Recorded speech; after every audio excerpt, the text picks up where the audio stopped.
Hello, good morning all. ಈ ವಿಂಟರಲ್ಲಿ ಎಷ್ಟು ಚೆನ್ನಾಗಿರುತ್ತೆ ವಾತಾವರಣ ಅಂದರೆ, ವಿಂಟರ್ ಆಗಲಿ ಯಾವುದೇ ಆಗಲಿ, ಮಾರ್ನಿಂಗ್ ಬೆಳಗ್ಗೆ ಎದ್ದ ತಕ್ಷಣ ನೇಚರಲ್ಲಿ ನಾವು ಒಂದು ವ್ಯೂ ನೋಡಿದ್ರೆ ನಮ್ಮಲ್ಲಿ ಹೊಸ ಏನೋ ಒಂದು ಚೈತನ್ಯ ತುಂಬುತ್ತೆ. ಆ್ಯಂಡ್ ಮಾರ್ನಿಂಗ್ ಕೂಡ ನಮ್ಮದು ಇಡೀ ಡೇ ಕೂಡ ಅಷ್ಟೇ ಫ್ರೆಶ್ನೆಸ್ ಆಗೋ ಸ್ಟಾರ್ಟ್ ಕೂಡ ಆಗುತ್ತೆ.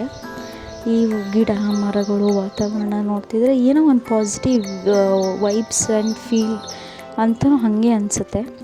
ಇನ್ನು ಮಾರ್ನಿಂಗ್ ಎದ್ದ ತಕ್ಷಣ ನಾನು ಹೊರಗಡೆ ಹೊಸಲು ತೊಳೆದ್ಬಿಟ್ಟು ರಂಗೋಲಿ ಹಾಕಿ, ತುಳಸಿ ಮುಂದೆನೂ ರಂಗೋಲಿ ಹಾಕಿ ನನ್ನ ಡೇನ ಮಾರ್ನಿಂಗ್ ಎದ್ದ ತಕ್ಷಣ ಫಸ್ಟ್ ಕೆಲಸ ಮಾಡೋದೇ ಇದಾದ ತಕ್ಷಣ ನಾನು ಗಿಡಗಳಿಗೆಲ್ಲ ನೀರು ಹಾಕ್ಬಿಟ್ಟು ಹೊರಗಡೆನೆಲ್ಲ ಒರೆಸ್ಕೊಂಡು ಒಳಗಡೆ ಅಡುಗೆ ಮಾಡೋಕ್ಕೆ ಸ್ಟಾರ್ಟ್ ಮಾಡ್ತೀನಿ. ಇವತ್ತು ದೋಸೆ ಆಗಿರೋದ್ರಿಂದ ಬೆಳಗ್ಗೆ ಬೇಗ ಎದ್ದು ತಿಂಡಿ ಮಾಡೋಕ್ಕೆ ರೆಡಿ ಆದೆ. ನಾವು ಚಟ್ನಿ ಮಾಡೋದು ಇನ್ನೊಂದು, ಕಡಲೆನ ಒಂದು 5 ನಿಮಿಷ ನಾವು ನೀರಲ್ಲಿ ನೆನೆ ಇಟ್ಟು ಹಾಕಿದ್ರೆ ಚಟ್ನಿ ಟೇಸ್ಟು ತುಂಬ ಚೆನ್ನಾಗಿ ಬರುತ್ತೆ.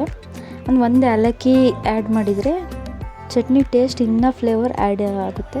ಇನ್ನು ನಾರ್ಮಲಾಗಿ ಹೇಗೆ ನೀವೆಲ್ಲ ಹಾಕಿ ಚಟ್ನಿ ಮಾಡ್ತೀರೋ ಹಾಗೆ.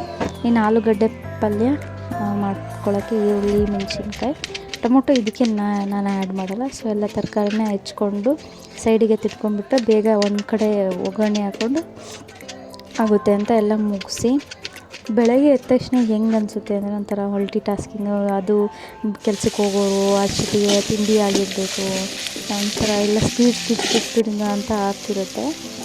ಎಲ್ಲ ಬೇಗ ಆಯಿತು.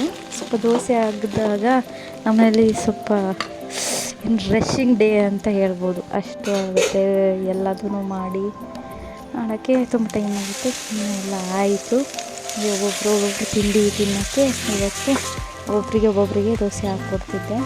ಒಬ್ಬರು ಫಸ್ಟು ಪ್ಲೇನ್ ದೋಸೆ ತಿಂದ್ಬಿಟ್ಟು ಆಮೇಲೆ ಚಟ್ನಿ ಪುಡಿ ದೋಸೆ, ಆಮೇಲೆ ಮಸಾಲೆ ದೋಸೆ ತಿನ್ನೋರು. ನಮ್ಮ ಮನೆಯಲ್ಲೆಲ್ಲ ಹಂಗೆ ತಿಂತಾರೆ ಅವರು.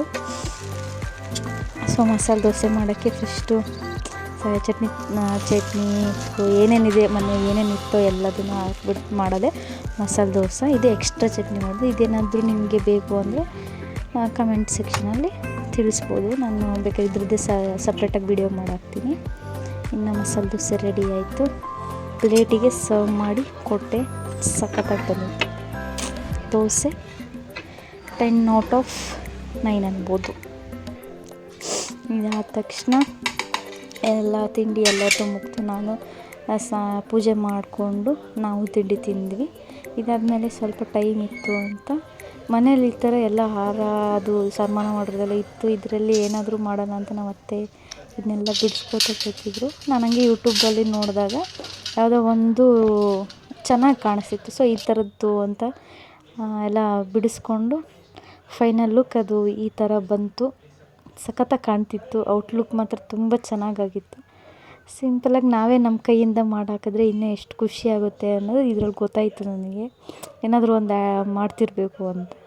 ಇದು ಹಾಗೆ ಮುಗಿಸೋಷ್ಟೊತ್ತಿಗೆ ಟೀ ಕುಡಿಬೇಕು ಅನ್ನಿಸ್ತಿತ್ತು. ಟೀ ಮಾಡಿಕೊಂಡು ಕುಡಿದು ಒಂಥರ ಮೈಂಡ್ ರಿಫ್ರೆಶ್ ಆಯಿತು ಟೀ ಕುಡಿದ ತಕ್ಷಣ. ಇನ್ನು ಡೈಲಿ ಒಂದೊಂದು ಹೊಸದು ಕಲಿತಾನೇ ಇರ್ತೀವಿ. ಒಂದೊಂದು ಹೊಸದು ಇವತ್ತು ಕಲ್ತಿದ್ದು ನಾಳೆ ತಪ್ಪು ಅನಿಸ್ಬೋದು, ನಾಳೆ ಕಲ್ತಿದ್ದು ನಾಡಿದ್ದು ತಪ್ಪು ಅನಿಸ್ಬೋದು. ಸೊ ಹೀಗೆ ಡೇ ಹೋಗ್ತಾನೇ ಇದೆ. ಇದಾಗಿ ಇನ್ನೇನು ವಾಷಿಂಗ್ ಮಿಷಿನಿಗೆಲ್ಲ ಬಟ್ಟೆ ಹಾಕಿಬಿಟ್ಟು ನೆಕ್ಸ್ಟ್ ಏನು ಮಾಡಬೇಕು ಅಂತ ಸಂಜೆ ಆಗಿತ್ತು ಅಷ್ಟರಲ್ಲಿ. ಸಂಜೆಗೆ ಇನ್ನೇನು ಸ್ನ್ಯಾಕ್ಸ್ ತಿನ್ನಬೇಕಂದ್ರೆ ನಮ್ಮನೆಯವ್ರು ಬಂದ ತಕ್ಷಣ ಇದು ಮ್ಯಾಗಿ ಕಟ್ಲೆಟ್ ಬೇಕು ಅಂತ ಅಂದರು. ಇದ್ರದ್ದು ಸಪ್ರೇಟಾಗಿ ವಿಡಿಯೋ ಮಾಡಿ ಹಾಕಿದ್ದೀನಿ, ಬೇಕಂದರೆ ಚೆಕ್ ಮಾಡಿ. ನನ್ನ ಡೇ ಹೀಗಿತ್ತು. Thank you.